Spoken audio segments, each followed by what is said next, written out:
C'est un logiciel en ligne en fait. C'est quelque chose qui ne s'installe pas sur votre machine et on y accède via un navigateur web. Je suis en déplacement, je veux accéder à mes morceaux. Il me faut juste un ordinateur. Je n'ai pas besoin d'avoir mon ordinateur avec mes enregistrements. Tout est dessus. On est sur quelque chose de collaboratif et qui permet d'avoir une synchronisation presque en temps réel. J'ai fait des modifications, tout le monde y a accès. Je vais pouvoir inviter pas mal de personnes différentes. Ça peut être des élèves, inviter d'autres profs sur le même projet. Les élèves peuvent faire des projets entre eux aussi, sans même me demander.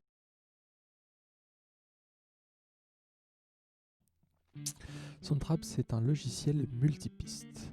Multipiste, en fait, c'est qu'on va pouvoir superposer plusieurs pistes de son pour les lire ensemble. On peut enregistrer des choses. J'ai aussi une base de données instrumentales, d'instruments virtuels en fait. Donc des batteries, des basses, des cuivres, des vents, des guitares, que je peux piloter soit avec mon clavier d'ordinateur, soit avec ce qu'on appelle un clavier MIDI ou un contrôleur MIDI qui peut être ajouté aussi à Soundtrap. On peut avoir aussi des boucles. Voilà, utiliser des boucles, c'est des fragments audio qu'on peut répéter à l'infini ou pas. Et on peut aussi importer du son, de l'audio. Il y a des effets qui sont disponibles. Des effets de toutes sortes, hein, les effets de base, compresseur, égaliseur, reverb, chorus, vibrato. Je l'ai utilisé pour enregistrer en fait ce qu'on avait fait. Et on avait quelques morceaux en cours. On a pu utiliser le logiciel Soundtrap pour que chaque élève puisse enregistrer sa partie. Soit en partant de rien, soit en partant d'un enregistrement de répétition. Chacun jouait par-dessus l'enregistrement de la répétition. Soit il était possible aussi que moi, je fasse une guitare témoin ou une voix témoin pour aider chacun, mais sa partie aussi dessus. J'aimerais faire travailler du répertoire à des élèves. Donc j'ai pu enregistrer faire tous les instruments d'un morceau. Et j'ai intégré dans Soundtrap la piste de batterie, la piste de basse, la piste de guitare, la piste de clavier.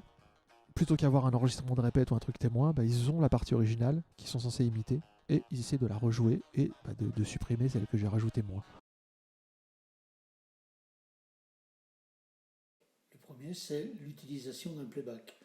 C'est-à-dire que, en général, basse, batterie, instrument harmonique, instrument mélodique, l'élève peut muter certaines pistes et il peut s'entraîner à jouer avec ce playback. Simplement, l'élève peut se créer lui-même un backing track facilement. Et s'il ne sait pas faire, moi je crée exactement ce dont il a besoin, je lui partage et il a ça.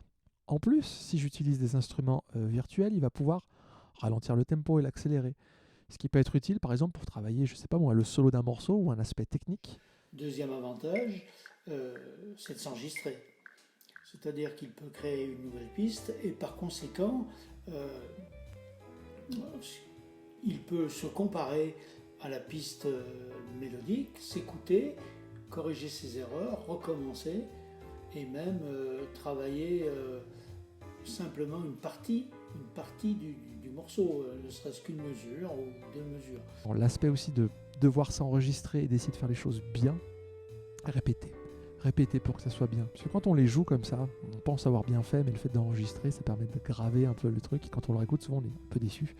Donc c'est qu'on ne le jouait pas forcément bien. Le fait de s'enregistrer est rarement fait dans les cours habituels, par manque de temps. Comprendre un petit peu comment fonctionne un vrai mixage, comment les sources se placent, qu'est-ce qu'il y a comme effet, qu'est-ce que ça fait. Si je mets l'instrument à droite ou l'instrument à gauche, si je mets de la distorsion dessus sur la voix, sur la batterie.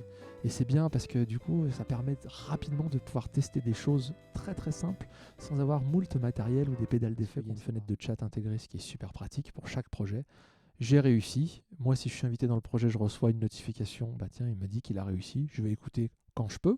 Je rajoute une petite difficulté supplémentaire, une consigne supplémentaire. Tiens, essaie de t'entraîner à 25 BPM de plus. Au bout d'un moment, quand la machine est lancée, en fait, il y a plein de choses qui se font en fil rouge.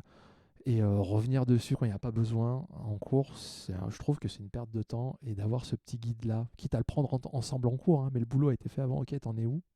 Tiens, ok, j'ai vu que t'en étais là. Super, génial, continue. Les élèves avaient amélioré leur motivation. Le fait de s'enregistrer et d'avoir un produit fini permettait de les satisfaire au mieux. Une autre chose aussi, c'est par rapport à la visualisation de l'onde. J'ai remarqué que certains élèves faisaient des progrès parce qu'ils pouvaient se caler sur le départ de la piste mélodique par exemple, et ils voyaient très bien qu'il y avait des différences entre leur piste à eux et la piste mélodique. Rythmiquement, ils ont fait des progrès. Plein de choses. En fait, c'est ouvert à toutes les possibilités. Plus j'avance, plus je me rends compte que j'ai plein de choses avec des élèves différents. Et le partage est super important.